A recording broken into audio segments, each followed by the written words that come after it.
Assalamualaikum warahmatullahi wabarakatuh. Shalom, salam sejahtera bagi kita semuanya. Perkenalkan, nama saya Gledi Salasana Ginting dengan NIM 07011 2825 30135 dari kelas E5. Saya merupakan mahasiswa dari program studi Ilmu Administrasi Publik, Fakultas Ilmu Sosial dan Ilmu Politik Universitas Sriwijaya. Video ini dibuat sebagai bagian dari tugas pada mata kuliah Teori Administrasi Publik dengan dosen pengampu Ibu Dian Anggreni SIP MSI. Pada video ini, saya akan mempresentasikan materi mengenai paradigma administrasi negara beserta penjelasannya, yang akan membahas mengenai pengertian paradigma serta perkembangan paradigma administrasi negara dari waktu ke waktu. Nah, paradigma secara umum dapat diartikan sebagai cara pandang atau kerangka berpikir yang digunakan untuk memahami suatu fenomena atau ilmu pengetahuan. Dalam konteks administrasi negara, paradigma digunakan untuk menjelaskan bagaimana para ahli memandang administrasi publik serta bagaimana ilmu tersebut berkembang dalam praktik penyelenggaraan pemerintahan. Perkembangan paradigma administrasi negara tidak terjadi secara tiba-tiba, tetapi melalui proses yang panjang seiring dengan perubahan kondisi sosial, politik, ekonomi, serta perkembangan masyarakat. Oleh karena itu, paradigma administrasi negara terus mengalami perubahan dan penyesuaian agar dapat menjawab berbagai tantangan dalam penyelenggaraan pemerintahan. Nah, secara umum, perkembangan paradigma administrasi negara dapat dilihat sebagai pergeseran dari orientasi negara menuju orientasi publik. Pada tahap awal, administrasi negara lebih berfokus pada negara atau pemerintah sebagai pusat kekuasaan.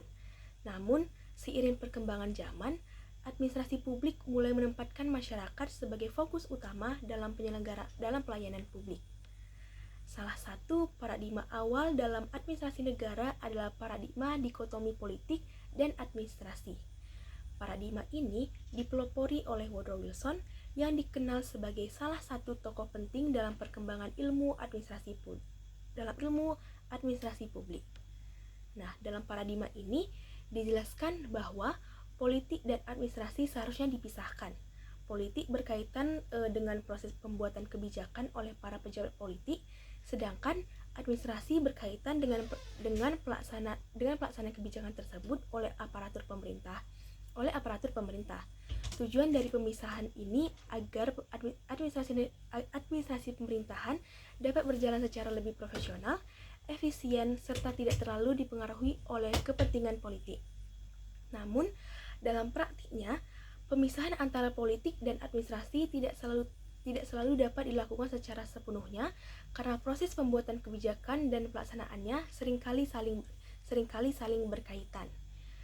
Paradigma berikutnya adalah paradigma prinsip-prinsip administrasi. Pada paradigma ini, para ahli mencoba menemukan prinsip-prinsip umum yang dapat digunakan dalam mengelola organisasi secara efektif dan efisien. Salah satu tokoh penting dalam paradigma ini adalah Henry Fayol yang mengemukakan berbagai prinsip manajemen seperti pembagian kerja, kesatuan perintah, disiplin, serta koordinasi dalam organisasi. Nah, paradigma ini menekankan bahwa organisasi pemerintahan dapat dikelola secara sistematis dengan menggunakan prinsip-prinsip manajemen agar dapat mencapai tujuan organisasi secara lebih efektif. Namun, paradigma ini juga mendapatkan kritik karena tidak semua organisasi memiliki kondisi yang sama, sehingga prinsip-prinsip tersebut tidak selalu dapat diterapkan secara mutlak. Nah, selanjutnya, berkembangnya paradigma ini yang melihat administrasi negara sebagai bagian dari ilmu politik. Dalam paradigma ini dijelaskan bahwa administrasi publik tidak dapat dipisahkan dari proses politik karena kebijakan publik selalu berkaitan dengan kekuasaan, kepentingan, serta proses pengambilan keputusan dalam pemerintahan. Hal ini menunjukkan bahwa administrasi negara tidak hanya berkaitan dengan kegiatan teknis dalam melaksanakan kebijakan, tetapi juga berkaitan dengan dinamika politik yang terjadi dalam suatu negara. Nah, selain itu, perkembangan administrasi publik juga dijelaskan oleh Nicholas Henry yang membagi perkembangan administrasi publik ke dalam 5 paradigma utama.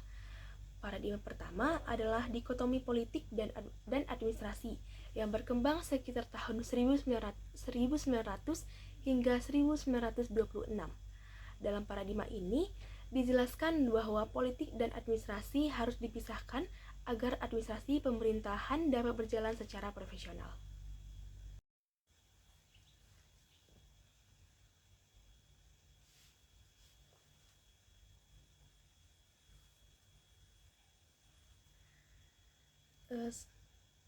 Selanjutnya, paradigma kedua adalah prinsip-prinsip administrasi yang berkembang pada tahun 1927 hingga 1937.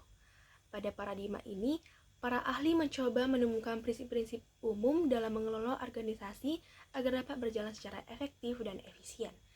Yang ketiga adalah administrasi negara sebagai ilmu politik yang berkembang pada tahun 1950 hingga 1970.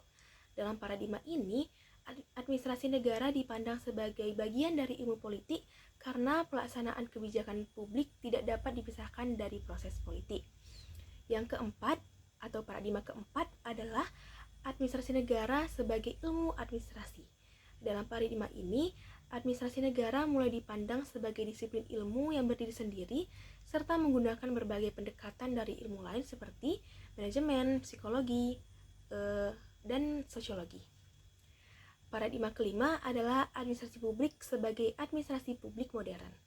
Pada tahap ini, administrasi publik lebih menekankan pada pelayanan masyarakat, transparansi, akuntabilitas, serta partisipasi publik dalam proses pemerintahan. Paradigma ini menunjukkan bahwa administrasi publik tidak lagi hanya berfokus pada pemerintah sebagai penguasa, tetapi juga pada masyarakat sebagai penerima layanan serta sebagai bagian penting dalam proses pemerintahan. Nah, contoh dari perubahan paradigma ini dapat dilihat dari berbagai program pelayanan publik yang melibatkan masyarakat seperti musyawarah perencanaan pembangunan, pelayanan publik berbasis digital, serta berbagai bentuk partisipasi masyarakat dalam proses pengambilan kebijakan. Hal ini menunjukkan bahwa masyarakat tidak lagi hanya menjadi objek kebijakan pemerintah, tetapi juga menjadi subjek yang memiliki peran penting dalam proses pemerintahan. Selanjutnya, paradigma kedua adalah prinsip-prinsip administrasi yang berkembang pada tahun 1927 hingga 1937. Pada paradigma ini, para ahli mencoba menemukan prinsip-prinsip umum dalam mengelola organisasi agar dapat berjalan secara efektif dan efisien. Yang ketiga adalah administrasi negara sebagai ilmu politik yang berkembang pada tahun 1950 hingga 1970. Dalam paradigma ini, administrasi negara dipandang sebagai bagian dari ilmu politik karena pelaksanaan kebijakan publik tidak dapat dipisahkan dari proses politik. Yang keempat, atau paradigma keempat adalah administrasi negara sebagai ilmu administrasi. Dalam paradigma ini, administrasi negara mulai dipandang sebagai disiplin ilmu yang berdiri sendiri serta menggunakan berbagai pendekatan dari ilmu lain seperti manajemen, psikologi, dan sosiologi. Paradigma kelima adalah administrasi publik sebagai administrasi publik modern. Pada tahap ini, administrasi publik lebih menekankan pada pelayanan masyarakat, transparansi, akuntabilitas, serta partisipasi publik dalam proses pemerintahan. Paradigma ini menunjukkan bahwa administrasi publik tidak lagi hanya berfokus pada pemerintah sebagai penguasa, tetapi juga pada masyarakat sebagai penerima layanan serta sebagai bagian penting dalam proses pemerintahan. Nah, contoh dari perubahan paradigma ini dapat dilihat dari berbagai program pelayanan publik yang melibatkan masyarakat seperti musyawarah perencanaan pembangunan, pelayanan publik berbasis digital, serta berbagai bentuk partisipasi masyarakat dalam proses pengambilan kebijakan. Hal ini menunjukkan bahwa masyarakat tidak lagi hanya menjadi objek kebijakan pemerintah, tetapi juga menjadi subjek yang memiliki peran penting dalam proses pemerintahan. Baik, demikianlah yang dapat saya sampaikan mengenai paradigma administrasi negara. Semoga penjelasan yang saya sampaikan dapat menambah pemahaman mengenai perkembangan paradigma dalam administrasi publik. Terima kasih atas perhatian yang diberikan. Wassalamualaikum warahmatullahi wabarakatuh.